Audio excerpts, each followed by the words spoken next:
सकाळचे आता 9:30 वाजलेले आहेत आणि इकडचं वातावरण बघा एकदम प्रखर सूर्यप्रकाश आहे आणि थंडीचे दिवस आहेत आणि थंडी जाणवत तर नाही आहे एवढी. रात्री पण नव्हती एवढी थंडी. हां, थोडं गारगार वाटायला लागलेलं. तर सध्या आम्ही चाललो देवगडला.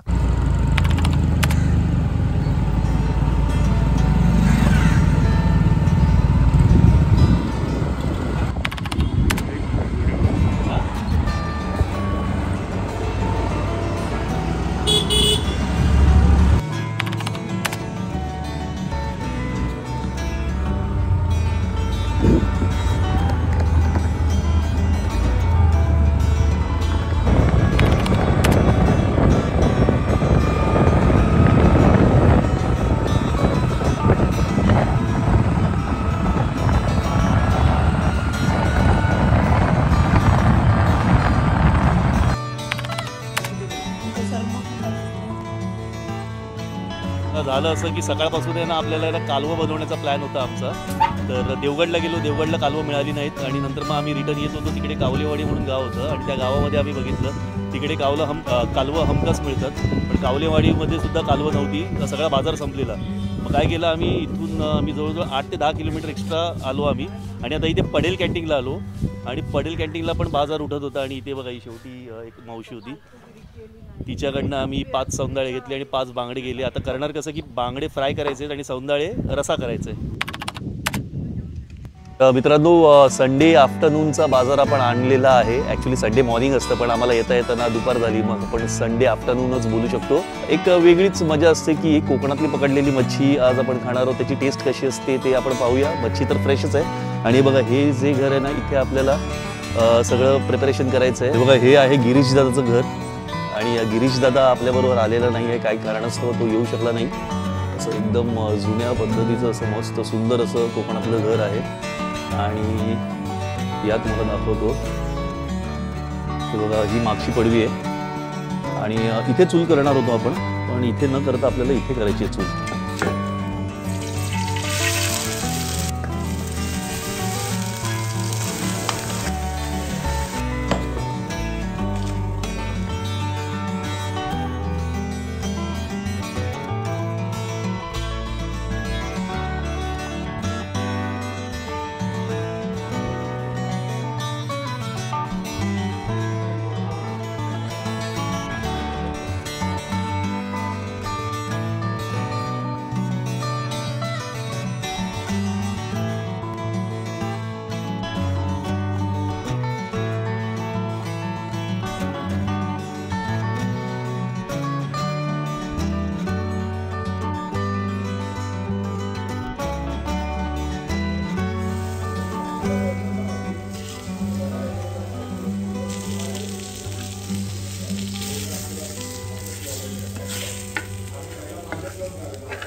आपले बांगडे झालेले आहेत आणि सौंदाळ्यांचं कालवण सुद्धा झालेलं आहे आणि टेरिफिक हालत झाली आहे. मित्रांनो, काय म्हणतो आहे ते आपण चुलीवरचं जेवण म्हणतो आपण.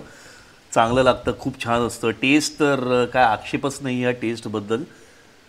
पण त्याच्यामध्ये एक प्रॉब्लेम काय होतो माहिती आहे का, आपण आउटडोअरमध्ये जेव्हा चुलीवरचं जेवण बनवतो ना त्यावेळेला काय होतं की जो धूर जो होतो ना तो बाहेरच्या बाहेर निघून जातो. आणि आता इथे आपण घरातल्या घरात आपण हे चुलीवरती जेवण बनवतो, तो धूर आहे ना धुमसत राहतो, सारखा डोळ्यात जातो, नाकात म्हणजे एकदम नाकात पाणी येतं वगैरे. ठीक आहे, इट्स ओके, पण ही पण एक मजा असते. इथे अजून एक ॲडव्हेंचर करायला आलेलो आहोत आम्ही आणि आम्हाला सांगितलं होतं की इथे जर काही चालत असेल ना तर चप्पल काढून चाला. पण चप्पल काढून चालणं आहे ना तितकंच रिस्की आहे, कारण का हे बघा हे करपं आहेत ना, हे करपं लागतात पायाला. फक्त पाय सांभाळून चालायचं आहे आणि चप्पल काढणं एवढं नेसेसरी आहे ना, कारण का माहिती आहे काय, आपण बॅलन्स नाही करू शकत, कारण का आपल्याला पुढे कुठे जायचं माहिती आहे का. अगदी ते बेट दिसते ना तिकडे, तो एक छोटासा आयलँड झालाय, तिथपर्यंत आपल्याला जायचं आहे.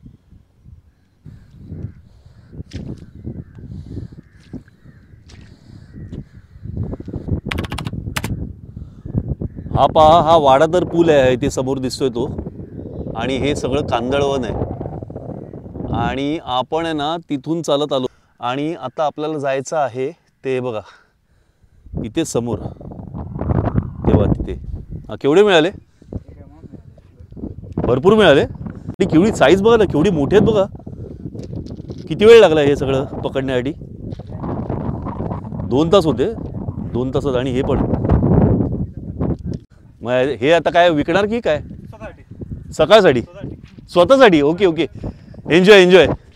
धन्यवाद. समुद्र आहे ना किती काय देऊन जातो ना माणसाला. आता हे बघा ही जागा जी आम्ही ह्या पुलावरनं बघतो ना, हे बघा इथे मागे हा जो आहे तो वाडातर पूल, वाडातर ब्रिज. आणि तिथून आम्ही जे बघतो ना इतकं भयानक वाटतं ना, म्हणजे कधी कधी इतकं पाणी दिसतं ना इथे. आणि आता हे सगळं पाणी आटलेलं आहे. हे पाणी सगळं आटलेलं आहे आणि आता आपल्याला पुढपर्यंत जायचं आहे. पण एवढं लक्षात ठेवा मित्रांनो की जर का तुम्ही एकटे असाल ना तर येऊ नका. तुम्हाला जर का ह्या गोष्टीचा अनुभव असेल तरच या. आपल्याबरोबर अनुभवी माणसं आहेत. ह्या पाण्याला भरती कधी लागेल सांगता येत नाही. कारण का आपल्याला जर का मुळे मिळत गेले, शिंपल्या मिळत गेल्या तर आपण त्या वेचतच राहतो आणि पाणी आपल्या अवतीभोवती आहे ना कधी भरतं ना आपल्याला कळणार नाही. ही एक छत्रीची तार आहे. त्याला एक आपण पुढे त्रिकोणी करून एक बोंड बनवतो आणि त्यामध्ये हे तोडं आहेत. ते तोडत आम्ही काढतो त्याच्यातून. दाखवाल का जरा? हे हा इथे तोडं म्हणतात. हां इथे तोडं म्हणतात. ते आम्ही त्याच्यातून हात घालतो असे आतमध्ये आणि त्याच्यातून काढतो. 1.5 तास 2 तास झालं जवळजवळ. आणि बऱ्यापैकी मिळाले तुम्हाला? हां बऱ्यापैकी भेटले. आणि काय करणार काय ह्याचं रस्सा बनवणार बटाटा वगैरे घालून.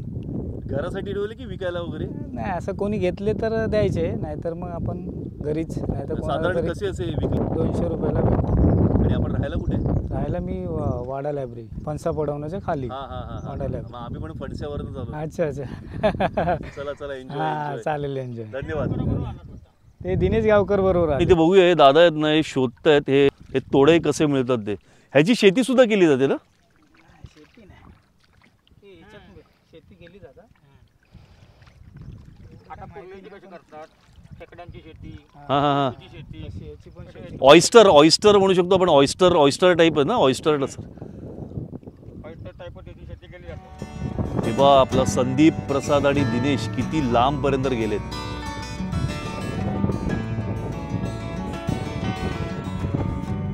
या पाण्यातनं चाललोय मी आणि पाण्याचं ना टेम्परेचर मध्येच चेंज होते. मध्येच एकदम थंड लागतंय आणि मध्येच जरा असं एकदम उष्ण नाही बोलू शकत पण एक कोमट असं लागतंय.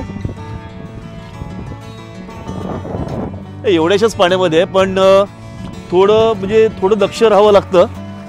थोडं लक्ष पण ठेवावं लागतं. कारण का काय की बघा हे पाणी आहे ना, पाणी आहे बघा इथून असं येते.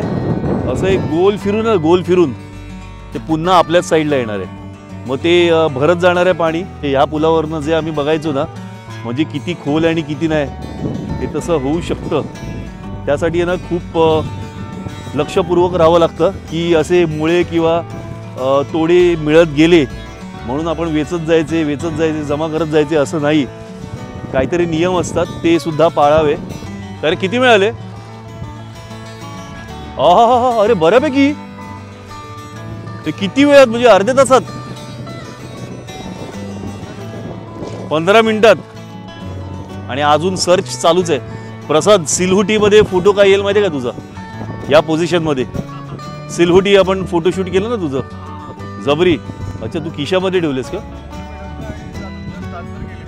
सगळी लोक आपल्या प्रामाणिक शेतीच्या ही शेती आहे लोकांची. मुळे काढणे आणि त्याच्यात संध्याकाळचं जे वगत असतं ते भागवतात आणि आपला रोजीरोटी सकाळच्या चालते. म्हणजे नुसतेच मुळेच नाही तर इतरही मच्छी भेटते ना इथे? हां मच्छी अजून तोडे मिळतात. अजून वेगवेगळे शिंपले मिळतात, शिनाणे मिळतात, कसरे मिळतात. सगळ्या कलेची ती शेती राबली जाते यामध्ये. आणि नैसर्गिक शेती आहे. कुठल्याही प्रकारचं मिक्सचर वगैरे काही नाही. कुठलाही नाही. इनऑर्गॅनिक प्रकार हा नैसर्गिक शेती आहे. त्या निसर्गाने बनवलेला हा सगळा पाणी आपल्या हे समुद्राच्या समोरून जे पाणी येतं ते होड्या दिसतात ना तिथून पाणी येतं इथे. आणि मोठी ही नदी आहे मोठी आपल्या देवगडला ही सर्वात मोठी नदी आहे. वाडातर नदी बोलतो त्याला. आणि इथे आम्ही जेव्हा लहानपणी होतो ना तेव्हा हे पूल बिल काही नव्हतं. होडीने आम्ही पलीकडे यायचो इकडे आणि आम्ही देवगडला जायचो. आम्ही आहे ना या पुलावरनं ही सगळी खाडी बघायचो त्याला बघताना ना एवढं आम्हाला एकदम डेंजर वाटायचं ना. आता आपण प्रत्यक्ष उतरलो त्या खाडीमध्ये आणि इतक्या लांबपर्यंत आलोत आणि आपल्याच बरोबर आहे ना भरपूर सारे लोक होते. म्हणजे आता भरती यायला चालू झालेली आहे पण इतके लांब आपण आलोत. आणि आता पाण्याची भरती जोरात चालू झालेली आहे. म्हणजे वावटी आता म्हणजे भरपूर वावटी जोरात चालू आहे. पाणी आता थोड्या टायमाने हे पूर्ण सुकं दिसतं ते पूर्ण पाणी भरणार आणि त्या बांधाला पाणी लागणार. ते बांध दिसतात ना किनारपट्टीचे एवढं. म्हणजे आपण जिथे उभे आहोत ना इथे पाणी आमच्या उंची एवढं पाणी असणार. इथे जिथे आपण उभे आहोत तिथे भरपूर आता ही होडिये बिडिये बाजूक लागले. ही किनारपट्टी लोक जाऊ लागली आपापल्या घराकडे. समुद्र आपलं रौद्र रूप कसं काय दाखवेल ते काही सांगता येत नाही आपल्याला. म्हणून तेवढाच आपल्याला मान सुद्धा ठेवला पाहिजे समुद्राचा पाण्याचा. ही दर्या जे आपल्याला जे देते ना. गावात लोक 3 गोष्टीकच घाबरतात: आग, पाणी आणि वीज. पाणी कधीच सांगता येत नाही कधी किती भरात किती काय होईल, लाटा किती जोरात येतील. म्हणजे असे गुदमरून पण लोकांचे मृत्यू झालेले आहेत. त्यामुळे जरी तुम्ही चाकरमानीला असाल आणि गावचं कोण जर एक व्यवस्थित तुमका जर दाखवणार असा त्याच्याबरोबर जो पाण्याचा प्रवास करूचो. आता पाण्याचा प्रवास करूचो ना पाण्याचा प्रवास एकदम डेंजर असा. कारण की पाणी कधी पण भरताला खंयतरी डबरो मिळतलो, काही वावटी असता, वाळू खालची खतत असता जोरात. त्यामुळे कधी पण पाय निसटून माणूस पाण्यात पडू शकतात. हां आता मला शिवला भेटला आहे व्हाईट कलरचा आहे. मी ह्याला मुळे म्हणतो आम्ही. कारण की पाणी ही कसं असतं माहिती आहे, भरतीला वाळू वरती जाते, सुकतेला वाळू पुन्हा खालती येते, असं होत राहतं. हा दुसरा ना म्हणजे कळतं कसं तुला. म्हणजे पायाला असे लागतात तेव्हा त्या लोकांना पण तिकडे भेटले खुश झाले. चांगली साईज आहे. आता थोड्या वेळा आधी आहे ना इथे सगळे लोक आहे ना आरामात चालत येत होती. आता इथे बघा पाणी भरले बघा थोड्याच वेळा आधी.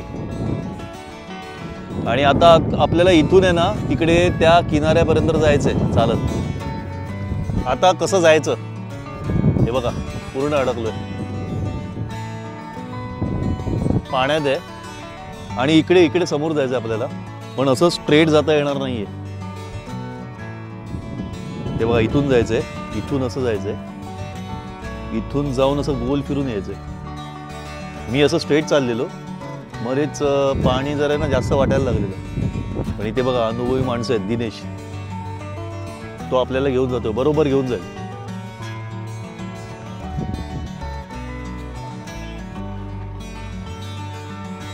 ही बघा ही जाबळी आहे ना, हे बघा केवढी भरली आहे बघा. किती जण खातील रे दिनेश? 7-8 जण तर आपण सुरड्या खाऊ शकतो. कोकणात आहोत, गावी आलो आहे, गावी एन्जॉय करतोय आणि नैसर्गिक जीवन आपण जगतोय. कुठलाही 1 रुपया खर्च करत नाही सध्या.